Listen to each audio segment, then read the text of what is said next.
ஒரே ஒரு படம் அலைகள் ஓய்வதில்ல வந்து அவங்களுக்கு சாரியோடு இதுவும் நடிச்சிருந்தாங்க. அதில் விருதில் கொடுக்கும்போது கூட எம்ஜிஆர் சொன்னார், லட்சணமாக இருக்குது இந்த பொண்ணு, இதுக்கு பொண்ணுக்கு ஏன்பையா சில்க்குன்னு பேர் ம். வச்சிங்கன்னு கேட்டுருக்காங்க. லட்சணமாக குடும்ப பாங்கான ஆ. பொண்ணாக இருக்கா, பார்த்தா நீங்கள் ஏன் இந்த பேர் வச்சிங்கன்னு கேட்டாராம். ஓகே.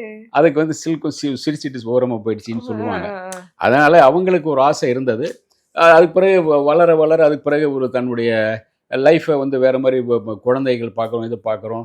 அந்த மாதிரி நகைகள் போட்டு இது போட்டு ஒரு புடவை கட்டிட்டு ஒரு இதாக வந்து ஒரு ம். ஒரு காலகட்டத்தில் மாறும் ஒவ்வொரு ம், சூழ்நிலை மாறுது ம், இல்லையா? ம். சினிமாவில் நிறைய எக்கச்சக்கமாக நடிக்கிறாங்க. சினிமாவை பொறுத்த வரைக்கும் அந்த காஸ்டியூம் இவங்க தான் டிசைட் பண்ணுவாங்க. ஓகே. அவங்க கேட்குற காஸ்டியூம் தரலைன்னா ஆ. கிடையாது, நாளைக்கு பார்க்கலாம் அப்படிம்பாங்க. ம். அது ஒரு கட் பண்ணிடுவாங்க, நடிக்க மாட்டாங்க. ஓகே. இவங்களே வந்து டிசைட் பண்ணி இந்த மாதிரி தான் இருக்கணும் காஸ்டியூம்னு அதை ம். வந்து மெனக்கெட்டு உட்காந்து அந்த காஸ்டியூம்கான உட்காந்து அப்புறம் அது கூட என்ன ஆக்சஸரீஸ்லாம் போடணும். என்ன போடணும், இது கம்மல். போடணும் ஓகே. எல்லாமே வாங்குவாங்க கரெக்டாக. ஆ. சொல்லி வாங்கி சில நேரங்கள் இவங்களே கடைக்கு போயிட்டு ம். அதெல்லாம் பொருள் வாங்கிட்டு வந்துடும். அதுக்கு அந்த வந்து சில நேரங்கள் அந்த காஸ்டியூம் ரொம்ப நல்லா இருக்குன்னா பணம் கொடுத்து வாங்கிடுவாங்க.